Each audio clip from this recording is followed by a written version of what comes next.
Spider-Man is a comic book superhero and a character that is so immersed in media, not only does he not need an introduction, but all of you already know all about his origin, his powers, his character, and everything else about him. In fact, he's probably the most well-known superhero there is, next to Batman of course. And Spider-Man's been in comics since 1962, and he has never left the world since, as something about his character really connects with audiences. And no matter how bad the franchise gets, Spider-Man always sticks around. And believe me, it has gotten bad. We don't really talk about this. But because of Spider-Man's popularity, he will never disappear from media. And over the years, like any good superhero, he has died several times. And so this video is going to look back at the 5 best deaths of Spider-Man. Number 5. The Superior Spider-Man. In this story, Otto Octavius, or Doc Ock, is dying. Basically, his body is rotting away after being put through too many super fights over the years. And even though he tries everything he can, he still can't fix his body, and he is going to die. But he decides not to give up, so he can't fix his body. So what? He'll just go get another one. And what better body to get than Spider-Man's? He's a hero in his prime, healthy, and has superpowers. And so Doc Ock conducted several master plan schemes to get his revenge on those who had wronged him. But really, he wasn't doing that at all. You see, each time Spider-Man beat him, he had to use a helmet to link his mind to Doc Ock's Octobots. And Doc Ock had designed it that way, so that he could map Spider-Man's brain. And then Doc Ock switches his mind with Peter Parker's, and takes over his body, and Peter Parker dies inside Doc Ock's body. It's an incredibly dark death, and a lot of fans, myself included, didn't like seeing Peter Parker go out this way. It is different to see the villain win, sure, but it shouldn't have ended like this, as it was just so unfair to Peter Parker. And though Peter tried to switch back minds, he couldn't. He died before he got the chance. But right at the end, Peter wasn't angry about this. Instead, he shared his memories and experiences with Doc Ock, and he taught him how he became a hero, and more importantly, why he became a hero, and why he kept it up. And he told Doc Ock to use his body to become a better hero than Spider-Man ever was. And since Doc Ock can feel Spider-Man's life as though it's his own, he agrees. And so he becomes the Superior Spider-Man. Number 4. The Edge of Time. The video game, Spider-Man Edge of Time, was a sequel to the Spider-Man Shattered Dimensions game, and it had quite a good story that focuses on the future Spider-Man of 2099 and the present day Spider-Man. And the game opens with the death of Spider-Man at the hands of Anti-Venom, the Eddie Brock version. Now, when a story starts with the death of the hero, we all know that they're not actually going to die. It's just there to create a sense of drama, and we all know that the hero will find a way to survive. And add to that the fact that this game is all about time travel, and we all know he wasn't going to die, or at least he was going to go back in time and stop this from happening. But in actual fact, Spider-Man did die.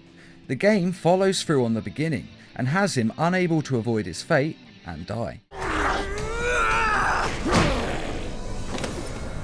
Now, this would have been quite impressive, if not for the fact that he is then taken to the future, and the future medical tech is able to bring him back to life. Some might say it's a bit of a cop-out, but I actually think it's kind of impressive that they had him die in the first place, and not just go back in time and change it with the time machine. Yes, going forwards in time isn't much better, but it is a little better. And the best bit about this death is that Spider-Man knows he is going to die, and yet he still goes into the fight anyway, because it's the right thing to do, and heroes do what is right no matter the situation or the risks involved. And this really shows us Spider-Man's character and his unwavering morals of doing what is right, even if he has to sacrifice himself in the process. Number 3. The Spider-Verse. The original Spider-Man in this universe is the one that we're most familiar with. Bitten by a spider, his Uncle Ben died, and he became one of the greatest heroes in the world. We all know the story. And he was what Spider-Man should be, a brave and bold hero who fights his best against supervillains and helps people no matter what. But unfortunately in this case, the Kingpin was able to take him out.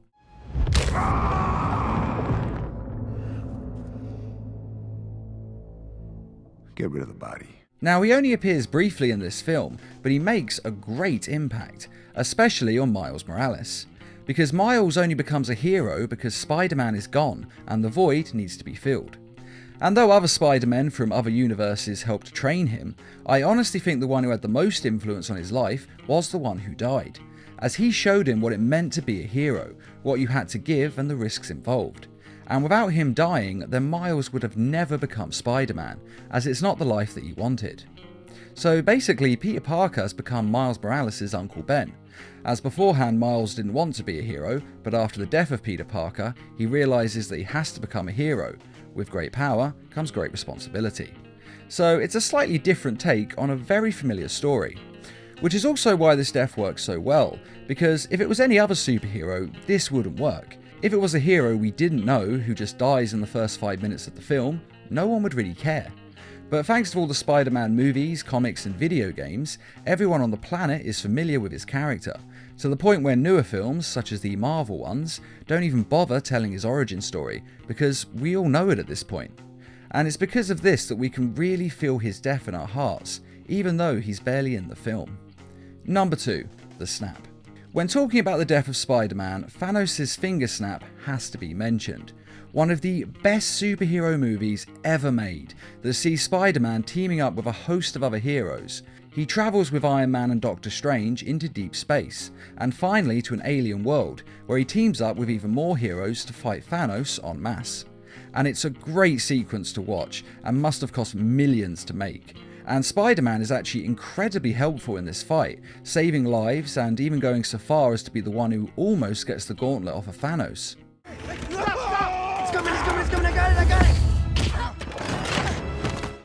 But as we all know, Thanos ultimately gets all the Infinity Stones and enacts his plan of wiping out half the universe, because apparently, according to Doctor Strange, it's the only way to defeat him. But sadly, this finger snap sees Spider-Man dissolve into nothing. I don't want to go. I don't want to go, sir. Please. Please, I don't want to go. I don't want to go. And it's actually one of the more painful deaths in the film. A lot of others do dissolve, yes, but it's Peter Parker's final words to Tony Stark that make him sound so young, and we remember that he's more of a Spider-Teen than Spider-Man. And having him risk his life so young and then to lose it like this is just heartbreaking to watch. Of course, with that being said, we all know that Spider-Man will be back soon enough, as he is not only the face of the franchise, but the next Spider-Man film is already being advertised, before Spider-Man himself has even been resurrected in the MCU. Which really lowers the stakes for Infinity War Part 2, as we know 100% that he's coming back. I mean, to be fair, we kinda did already, but seeing him actually advertise another film in a trailer, it's just a little bit tacky. They could have waited a few more months. But even when we take that into account, it's still a great death, and one of the more memorable out of everyone else who died in that film. And without a doubt, it's the death of Spider-Man that audiences are now the most familiar with. And though it may seem a bit simple, as it's just Thanos snapping his fingers, don't forget that finger snap was a decade in the making. Number 1. Ultimate Spider-Man. Now, this is widely considered to be the best Spider-Man death that we've ever seen, and for good reason. In the Ultimate Universe, Spider-Man is still the Peter Parker that we know and love, though he's a little bit younger in this version. But he's a hero with the same powers and pretty much the same past. And in this universe, the Sinister Six have broken out of prison and are coming for Peter Parker. Not Spider-Man, but Peter Parker, as they know who he is and more importantly, where he lives. Now, Peter manages to get Aunt May and Gwen Stacy out of their home and to safety, and then he heads off for the confrontation with the villains. And his end really begins on the way there when he takes a bullet intended for Captain America. And obviously a bullet wound is the last thing he needs when he has to go fight some of the most powerful supervillains in the world. But he is Spider-Man, and so he manages to work up the strength to stand. Now, he can't go to a hospital without giving away his identity, so instead he webs his wounds as closed as possible and gets web slinging home. He could have obviously gone somewhere else to get patched up, but he desperately needs to get home because he's scared they're going to hurt innocent civilians. And I have to say that doing all of that with a bullet wound takes a willpower made of iron. And then when he arrives home, there is a truly epic showdown, which sees Electro, Sandman, Vulture, Kraven and Norman Osborn versus Spider-Man and the Human Torch and Iceman, who at this point in that universe have been living with Peter Parker. Now, you may have noticed I only listed 5 of the Sinister Six there, and that's because Norman Osborn has killed Dr. Octavius. When the Doc said that he didn't want to waste time killing Spider-Man, he just wanted to get on with his life. But the fight with the Sinister Five still has quite a few eventful moments. But my favourite moment is without a doubt when Aunt May returns, gun in hand, and guns down Electro.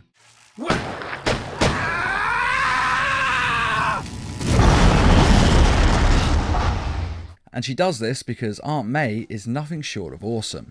Now this fight is huge, and Spider-Man and the others take out as many as they can, until finally it ends with a one-on-one fight between Spider-Man and the Green Goblin. And just as the two of them are staring each other down, they are then interrupted by Mary Jane Watson, who is driving a stolen van, and she drives it straight into the Green Goblin, crushing him. Because MJ is pretty awesome too. But the Green Goblin isn't finished yet, and he gets back up, only to be knocked back down by Peter Parker, who lifts and throws the van on top of him with such force that it explodes. And this final feat of strength takes the Green Goblin down, which is good, because it also took everything that Peter Parker had left, and he collapses to the floor and dies from his injuries. And he dies happy, because he is able to save his Aunt May's life. He couldn't save his Uncle Ben, and the guilt of that defined the rest of his life, but this time he does the right thing and he saves his Aunt May, and he is able to die in peace, safe with the knowledge that his mission is complete. It's a very touching end that is actually very well written and thought out, and with Miles Morales taking over the mantle of Spider-Man, it wasn't just a normal, okay they're dead but they'll be resurrected in 6 months. Instead of this, they actually made a very emotional story about a hero who's willing to sacrifice everything to save those that he loves.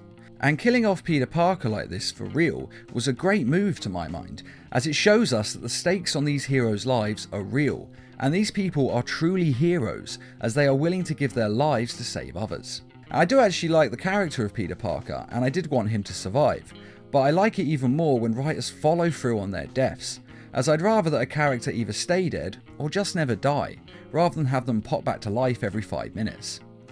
And also, like the Spider-Verse film, Peter Parker's death led to Miles Morales taking over the mantle of Spider-Man, in an attempt to live up to the Peter Parker legacy.